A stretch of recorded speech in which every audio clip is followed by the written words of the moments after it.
So here's the setup.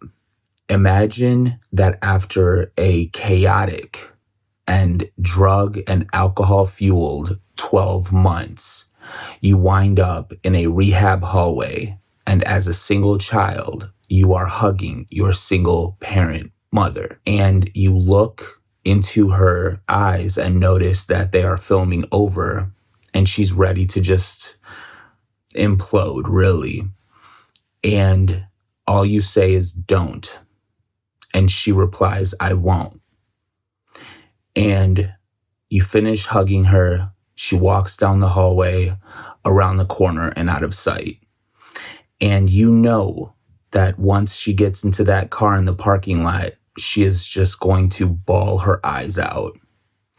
That is one of my personal real life moments that have inspired my writings. Now, I chose to share that moment because it taught me a lot when I tried to capture it in writing. It taught me the power of hinting at something deeper, something that you don't necessarily say 1000% on paper, but you allude to it and you let the reader's imagination fill in the blanks.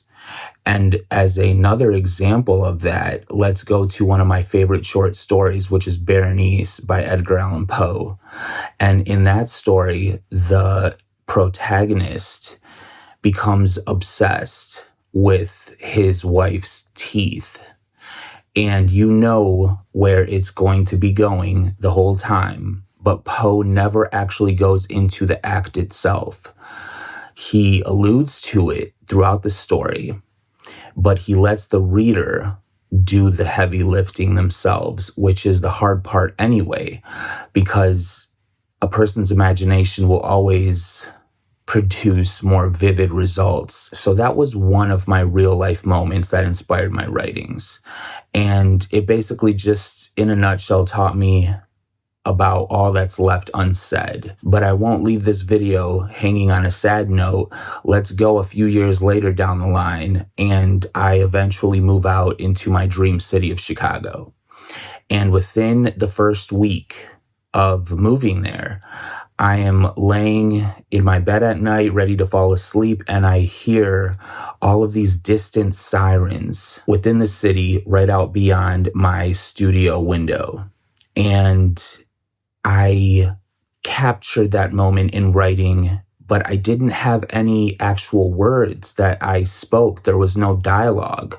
But what that moment taught me was how to use the atmosphere and the environment as a way to project someone's inner feelings. So in that moment, I felt so excited and joyful and redeemed from the past few years of constant mistakes that we just spoke about.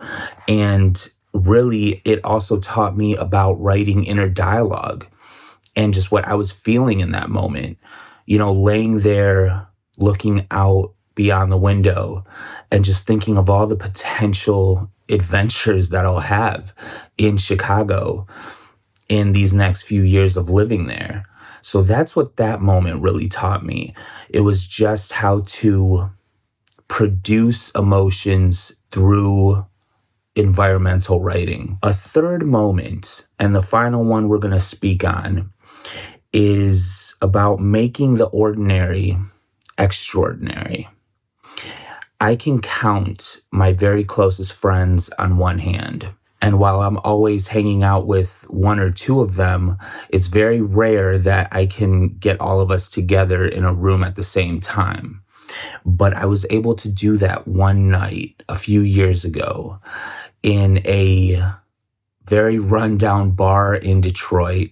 And there was nobody in that bar except for two other patrons and me and my group of friends.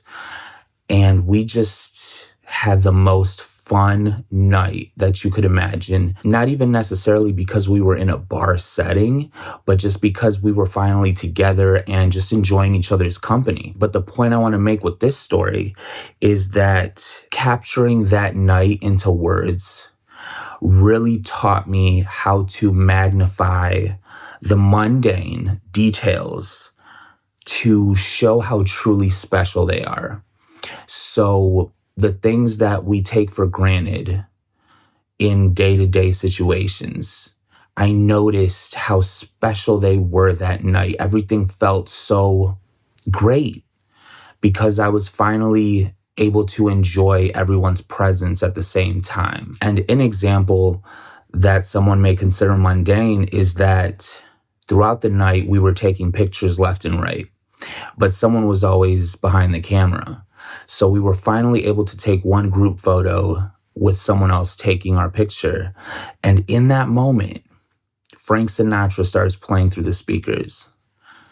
And I believe it was My Kind of Town, but I'm not sure. But either way, he's one of my idols. And it just fit so perfectly in that moment that I had to write about it. And the second thing that night taught me was how to capture other people's essences, really. I mean, all of my friends are different from each other, but together they all gave me that same warmth, that same feeling of comfort.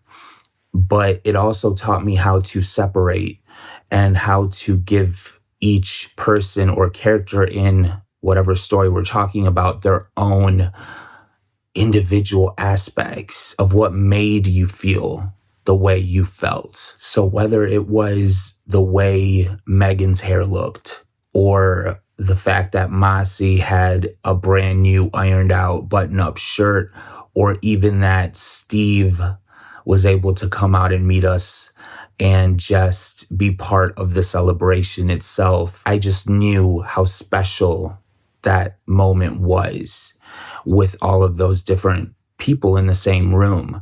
And so that's what that situation taught me. And whether I'm writing nonfiction or fiction, I usually pull from real life situations that I've experienced either way because they're just lived firsthand.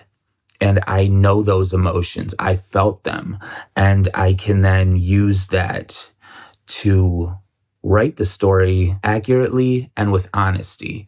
So with all those things said, I would love to hear some real life moments that have inspired your own writings. And finally, like this video if you felt something, comment with what you thought, and I will see you next Sunday at the Midnight Hour.